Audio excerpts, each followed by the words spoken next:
Hello, hello. I am Coach Cori Sartori. I empower high-achieving women to grow in their self-love, confidence, and relationships for a more fulfilling personal life. I am excited to be sharing with you today a few tips on how to grow your self-worth. But before we dive into that, let's talk about what self-worth is. So self-worth is different from self-esteem. Self-worth is believing that you are fundamentally worthy as a person. Our self-worth comes from within and not from external factors. So what's the difference between self-worth and self-esteem? So self-worth comes before self-esteem. Your self-worth is really your foundation for your self-esteem. So if you think about if you are a tree, your self-worth is the trunk and then your self-esteem are the branches. Self-worth comes from within, where self-esteem can come from external factors. Your self-esteem can come from your mom saying, good job, your teacher telling you that you're amazing, you're smart. It can come from your job. It can come from doing well in school. So your self-esteem comes from outside of yourself, where your self-worth comes from within, what you feel about yourself, not based on other people. And a practice that I have with my son, so my son is 4 years old, and I've been doing this practice with him for well over a year. I couldn't tell you when we started it, but I do this practice with him because I don't want him to have to look outside of himself for any approval. I don't want my son to have to look outside of himself for his self-worth. And so the practice is anytime he comes to me excited to share something with me or tell me something, right? Like little kids are just stoked on everything. If they like create a picture on the sidewalk with chalk, like they're stoked. And so anytime Lincoln comes to me to share with me something he's excited about or something that he's done, I always ask him, are you proud of yourself? Right? He says, yes, I'm proud of myself. I never say I'm proud of you before he says I'm proud of myself, because I don't want my son to be looking outside of himself for approval. I don't want him to have to look outside of himself for his self-worth.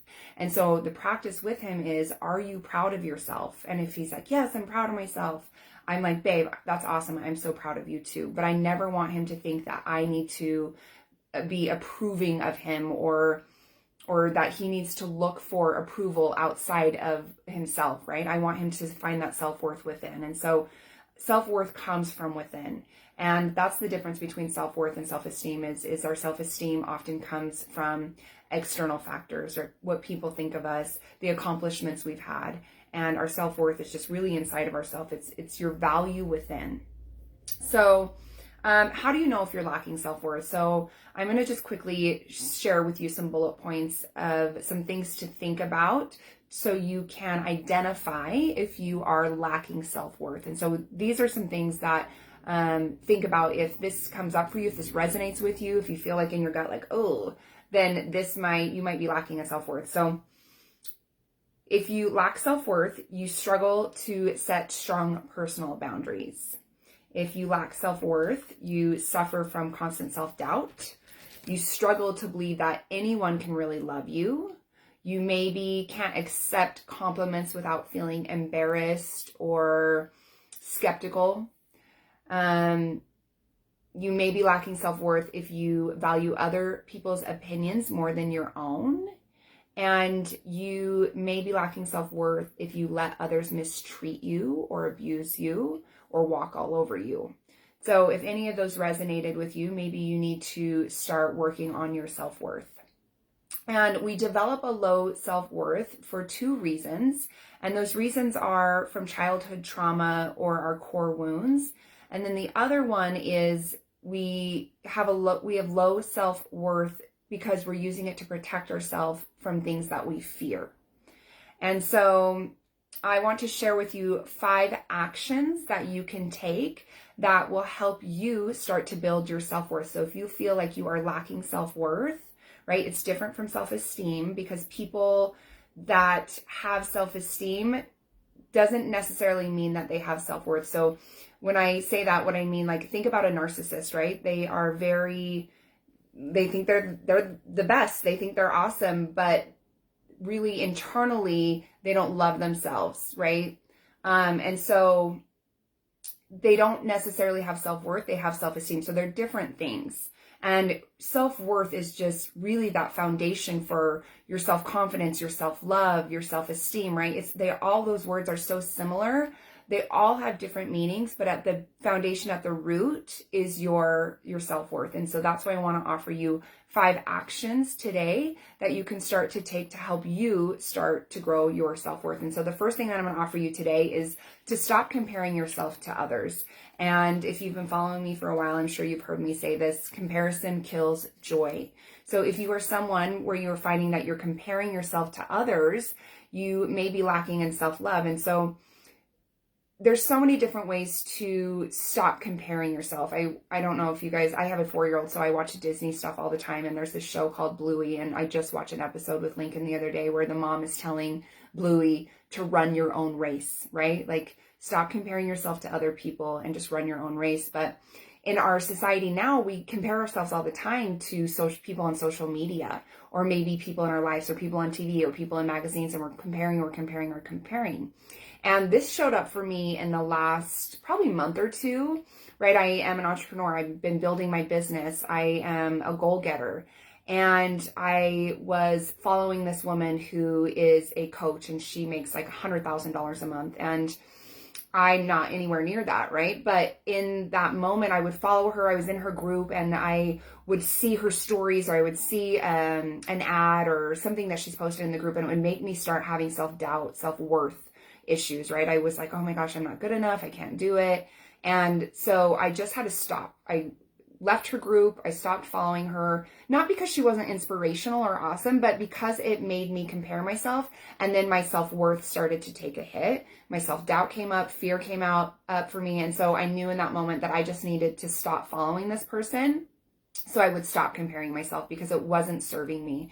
And so I challenge you to be aware of when you find yourself comparing yourself to other people. So maybe that's a coworker, maybe that's somebody on social media or not. So if it's somebody on social media, easy, right? You can just unfollow them. Even if they're super inspirational and awesome, like, just unfollow them, because comparing yourself doesn't make you feel good. And if it's somebody in your life where you feel you're comparing yourself to them, my best advice is maybe have a conversation with them, because everyone has struggled to get where they are, right? Everyone has had hard times, but we create the story of that they just, everything came easy to them. They didn't have to work as hard. But when you have conversations with somebody around, like, hey, I keep comparing myself to you, can we talk about it? This is what comes up for me. People are usually open and want to share with you their struggles and what they've overcome. And so I challenge you to stop comparing yourself to others and find a way that feels good for you, whether it's unfollowing people on social media, or maybe it's even just like distancing yourself from somebody in the office. So stop comparing yourself, because comparison kills joy. So that's the first thing I want to offer you. The second action I want to offer you in growing your self-worth is to challenge your inner critic. We all have that voice in our head that sometimes is a total jerk and says negative things to ourselves. And so a way to stop that is to replace the negative self-talk with a mantra. So think of a mantra that you can use that will help you shift your mindset. So when I was going through breast cancer last year, my mantra was, I am happy, I am healthy, I am healed, I am whole. So I would have fear come up, right? Fear would come up for me of like, oh my gosh, you don't know what you don't know. And everything with cancer was just so overwhelming. And so when that fear would come up, I would replace it with that mantra, and it would calm me down and it would bring me back into the moment. And so it can do the same thing for your self-worth. So when you are finding those moments of your negative self-talk saying you're not good enough, you're never going to have it, you can't do it, shift it into a mantra that is going to empower you. So maybe that's, I am brave, I am bold, I am confident, I'm a badass, I'm amazing. What is a mantra you need to tell yourself to pull yourself out of that?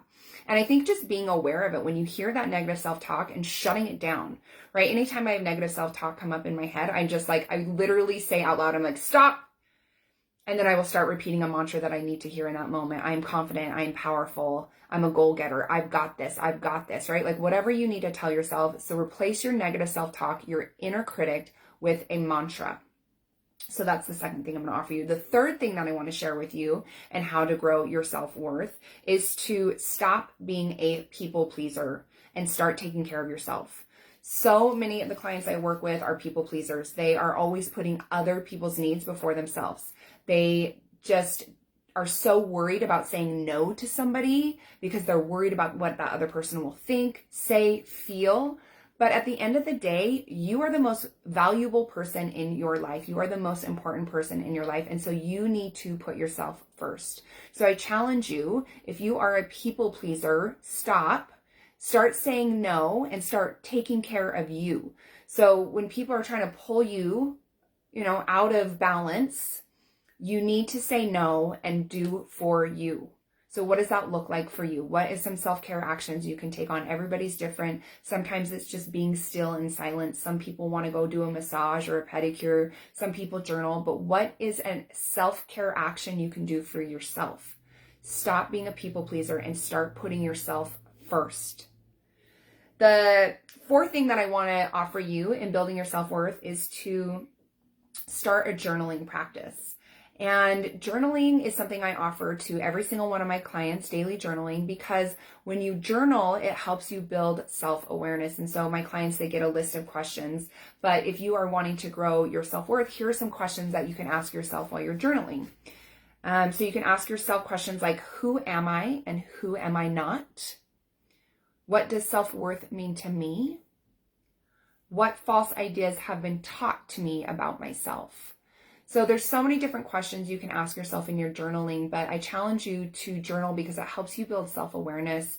And then if you are asking yourself questions, right, you're going to start building your self-worth and you're going to start seeing maybe your blinders. We all have blinders. We don't know what we don't know. But when you start building that self-awareness, you start uncovering things about yourself. Maybe when you stopped believing in yourself, when you stopped loving yourself, right? So start journaling, make it a daily practice. It can be really powerful for you. And then the last thing that I want to offer you, number 5, and my tips for growing your self-worth is to hire a coach. Hiring a coach can be maybe exactly what you need to grow your self-worth. Because when you hire a coach, there's somebody that is going to empower you. They're going to coach you. They are going to help you dig into what's holding you back into living your best life. And right, that's why I coach. I coach because I get to empower people to shift their mindset. I get to empower them to become the person that they have always wanted to be. And when you hire a coach, they can help you uncover that childhood trauma. They can help you uncover the fear that you have and why that self-worth is protecting you. And so that's the 5th thing that I want to offer you is hire a coach. And so again, let me quickly share again those 5 tips for growing your self-worth. The first one is stop comparing yourself to others. The second is to challenge your inner critic and shift that negative self-talk with a mantra. The third thing is to stop being a people pleaser and start putting yourself first. Self-care is so important. It's so valuable. The fourth thing is to start exploring yourself through journaling. So start a daily journaling practice to start digging into things like where am I lacking in my self-worth? What do I need to work on? What ideas have been taught to me about myself, right? Really building that self-awareness through journaling can be so powerful. And then the 5th thing is hire a coach. A coach is going to support you in uncovering those things that maybe you're not aware of. They can help you start loving yourself more and building your self-worth. So those are the 5 actions I want to offer you today. And thank you so much for being here. I am Coach Cori Sartori.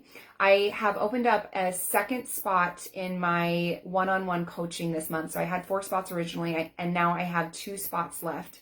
So if you want to transform your life, if you want to grow your self-love, your confidence, if you want to build healthy habits and routines, if you want to have less stress and be more mindful, then my 6-month coaching program is for you.